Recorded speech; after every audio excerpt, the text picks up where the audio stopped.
Acupuncture is a complex branch of ancient Chinese medicine, but its practical principles and methods are easily understood.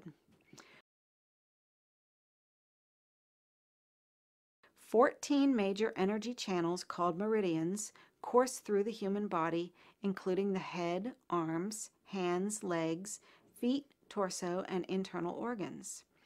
A subtle energy called qi circulates via the meridians to all the parts of the body, even the most remote cells. Qi is the vital force, the presence of which separates the living from the dead. Its balanced, unimpeded flow is critical to sound health. Any misdirection, blockage, or other derangement of the amount, flow, or balance of qi may result in pain, dysfunction, and ill health. With acupuncture needles or other means, the acupuncturist stimulates certain points, acupoints, along the course of the meridians. Such stimulation helps restore the normal balance and flow of qi, so organs and bodily systems can work together in harmony as intended. This sets the stage for the body to repair itself and maintain its own health. The first thing the acupuncturist will do is get a little bit of information from the patient about why she's there and describe what she's going to be doing in the session. Just let yourself relax. She first checks the pulses, and this gives her information about how the energy is flowing through the body. So she'll spend a good amount of time feeling to see if the energy is too high, too low, and that's going to help guide her treatment.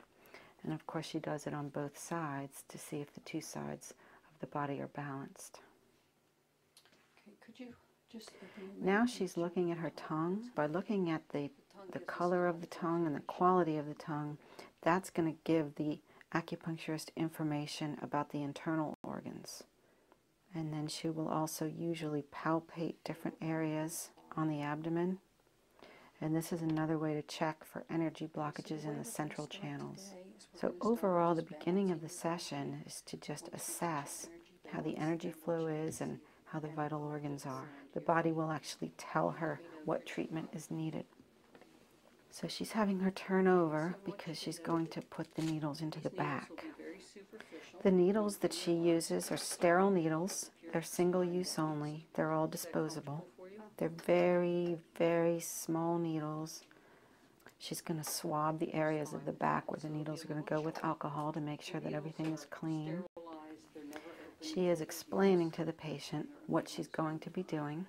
Now what she's doing is counting vertebrae and feeling to find the exact spot where the points are, and she just taps the needle in. The acupuncture points are actually low voltage entry points. These have been measured, and the voltage is about 20 points lower where the acupoints are. So the needles are practically sucked in through the skin, and what that does is they go right into the energy channels in the body, into the meridians. So they have to be very precise about where the needles go in. If they're not in the right spot, they won't be entering into the energy pathways. Now what she will usually do before addressing a specific symptom is to first balance the entire energy system. The meridians in the deep well in the body, what's called the yin energy. And when she puts the needles in, if there's an area in the energy system and in the body where there's too much energy, an erythema or a redness will develop around the needle. It's like a pressure valve. So she leaves the needles in until all of the redness goes away, and then she knows that the energy has been balanced and unblocked. And you can see the patient is very comfortable.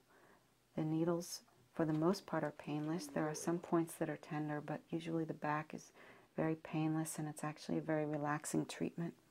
And she's communicating with the patient as she's treating her to see how she's doing and how she's feeling, telling her what she's doing.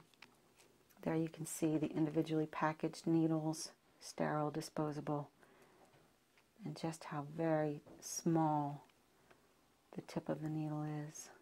This treatment has been around for about 5,000 years. It was started by the Chinese.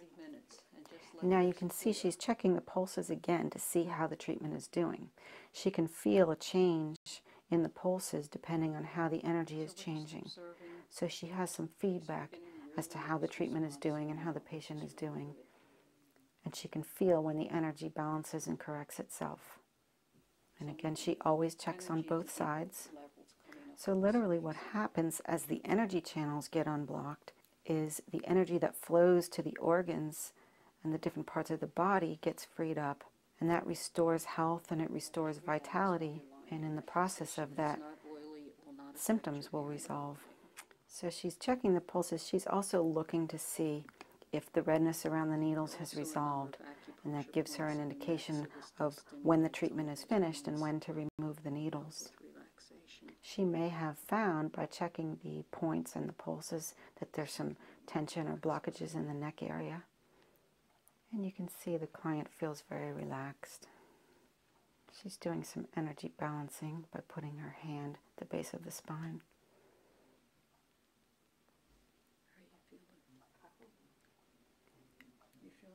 And she'll just let her lie there and leave the needles in while they continue to work to clear the energy.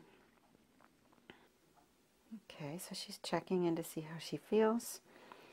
At this point, the treatment is finished. How are you doing? Great. Good. I'm going to take the needles out. So she'll remove the needles, and they'll be disposed of.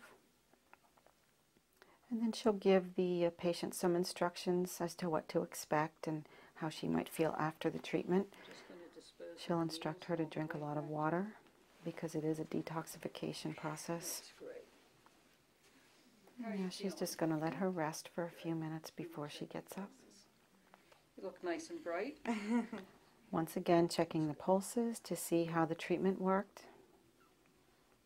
So when you come back for your follow-up, instructing her for what to do the rest of the day, how to do some deep relaxing breathing, probably telling her not to exert herself or do anything strenuous for the rest of the day. Questions?